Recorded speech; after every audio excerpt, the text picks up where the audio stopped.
Okay, we're good. All right. I chose as the title for this talk Rails Relations, or I think we'll call it Rails Relations because I like the alliteration. Really, what I'm going to be talking most about is model associations, which is a little bit of like a pedantic thing. But we're talking about like the relationships or the associations between models, which is actually something I find that a lot of beginners have a lot of trouble with. Especially if they don't have much of a background with relational databases. This is not going to be, I'm not going to go over everything, and this is not going to teach you everything you need to know about model associations.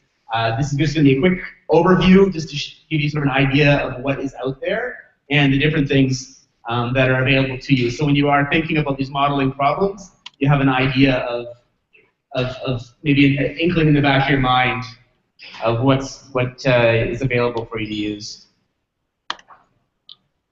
So it all begins with belongs to. Basically, every association in Rails has a belongs to side of it. There's going to be an asterisk there. There's an exception to the rule, but generally speaking, every relationship has a belongs to. And this is important because this is the related model here is going to have the table with the foreign key. So that's where the actual, on the schema level, on the database level, that's where the information about the association is going to be in that in the database or with that model. So the belongs to is a key part of the relationships, the associations. So then you're going to have, on the other side of the relationship, you're going to have a variety of things. And the most common one, the bread and butter, the vanilla relationship, is has many. So it's sort of like the parent-child relationship, the category relationship, is has many, and you're going to see has many relationships everywhere. You can do most things. You want to do most things using a has many relationship. So, for example, a typical example is topics have many posts. Sometimes you're going to see when you're modeling, you're going to find some there's going to be has many relationships, and it'll be a little harder for you to tell right away. This is typically because you're coming from the relationship from the other side. An example might be if you're actually thinking of building an app, a charity app, and people do these charitable actions. You're having these events, but then you think, well, these events are going to have sponsors. They're only going to have like one sponsor, but like how do I model that relationship? And you realize that if you flip the perspective, sponsors are sponsoring many events. So sometimes it's just, if you're having trouble thinking of how to model a relationship, it's easy just to flip the side of it. Like start looking at it from this perspective of from the side you're coming at it from, and try looking at it from the other person's perspective or the other side of the models. Okay, has one is another Rails association, a model association. And this is where we get to in Rails, and maybe in like, none of these associations or relationships are ever completely equal. So even if you have like a one-to-one relationship, one table is going to end up having the data, the other data about the relationship, the other table is not. So an example of a has one relationship, would, for example, could be a supplier for your company has one account. So there's only one of each, but the account in this case would be the belongs to, and the supplier would have one account. Okay, has many through. This is how you're going to deal with, in Rails, this is how you're going to deal with most of your many-to-many relationships. And this is, again, a very common phenomenon that you're going to find when you're modeling for an app. There's lots of many-to-many relationships out there. And the typical example is, for example, students have many classes through enrollment. Now, has many through is one of two ways that you can do a many-to-many relationship in Rails. It's the most versatile way. I'm going to show you the other way in a second. And it's because your join table is actually going to have it's actually modeled, is a model in a has many through. So that allows you to add information to the actual join table and actually have that model be more robust. So this is actually what you probably want to use most of the time, unless you're absolutely sure that you're never going to want any information in that that join table. Okay, has one through. This is just for completeness sake. I don't. It's like the has many through, but of course it's just for the has one. Suppliers has one account history through account. So yeah, I don't have much to say on that. Just included it for completeness sake. Has and belongs to many.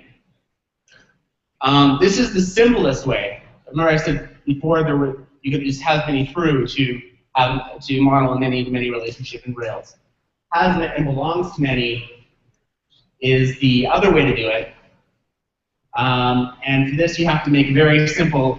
You make a very simple join table, and you have to override some of Rails configuration options to do that for your join table. But it has that advantage of it's quick and dirty, very basic join relationship. I don't really recommend using this unless again it's you know that relationship is you're never going to add any information to that relationship. In fact, you can probably use Theos in Rails 4. You can probably not use this if you're going to learn one way to model many relationships. Better use has many through and just use that all the time, because there's no real advantage besides speed to doing it this way.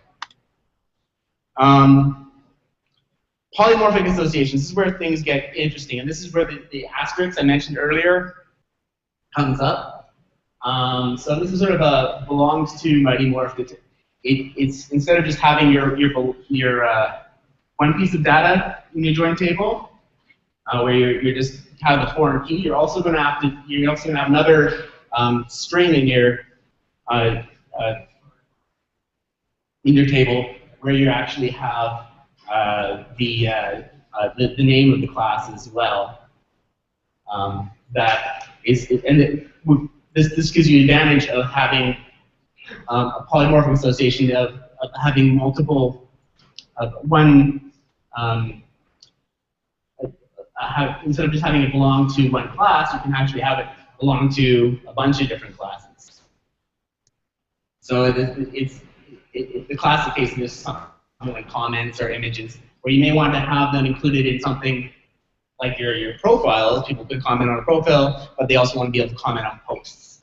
So instead of having two separate comment models, one for posts and one for profiles, which are essentially identical, you have one comments table, one comment model, but you have the ability to associate that with two different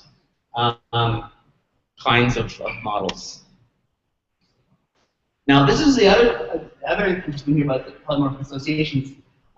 There's a subtle way of coming at this too. There's situations where you may not realize that you're dealing with a polymorphic association. So one I can think of is, well, if you may believe corporations are people, but you may, in your app, want to model them separately. So you may want to have different information and use a different table for corporations than you use for people. But your company has both people and corporations as customers. So you can then have, for example, accounts has one person as customable, or accounts has one corporation as customable. So you could actually have, even though you have separate information associated from people and a different table for people and corporations as customers, you have them both associated to their accounts. Okay, rounding it off, we have self-join. So actually tables can join themselves, and sometimes models can have to relate to themselves. Like people have to relate to each other. So a classic example of this is employees have many subordinates, and employees belong to a manager, and of course these managers and subordinates are also employees, and they're all on one table. So yeah, so for that you would actually have to have a foreign key to manage that table since it's associated to itself. And you can call it something like manager ID, because it's relating to super, which is itself, and the super side of the relationship, so it's the manager ID, not the subordinate ID. Okay, one last sort of note I wanted to make, because I wanted to keep this quick and dirty, is active record associations, and that's what we've been talking about, are not linked by default, even though they're bidirectional. So if you actually have, for example, let's go back to has many through to, so students in classes through enrollment. So, you know, if I go and go student, if I get like grab the enrollment from the student side and grab the same enrollment from the class side, so I go classes.enrollment and student.enrollment to grab the same essential enrollment. I will actually end up with separate instances of those, and that's because even though the relationship appears, you know, it's bidirectional, I put both associations in the associated models. By default, they're not actually linked, or you actually have to use an option flag inverse of to let Rails know that there is an inverse of that relationship available in the other model, so then it will use the one instance. So yeah, that's all I wanted to say in this very quick and dirty lightning talk about active record associations.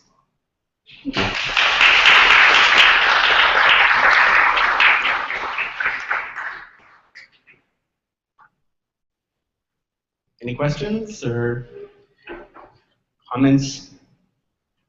Modeling issues, maybe I won't be able to solve them, but someone else in the room might. What do you got? Sorry? Oh, okay, yeah. If you are, you're in a controller, for example, and you're taking instances for your view, and for some reason you're going to grab it, you want to grab it from one direction of the relationship. So, like, let's go back to something even simpler. So you're grabbing the post from the topic, and the other, and for some strange reason you want to grab the topic from post later on, from that post that you found. You want to grab its topic from there. You're actually going to end up with different instances of topic from the original one that you had. That makes sense. So actually, if you change, like you call the first one topic one post, and you know find by ID, and you grab the first post, and then you go and you use that post, that same post that you just grabbed, and you grab the topic from that post. You're actually going to end up with a different topic. That makes sense. Because it's I'm just thinking, I'm worried I'm lying here because of caching, but I think that's actually what you're going to end up with. So the relationship in that sense is not bidirectional. You actually have to add an extra flag in Rails to make sure that it knows that you're dealing with the same instance when you're going through the relationship one way and you're going through the relationship the other way.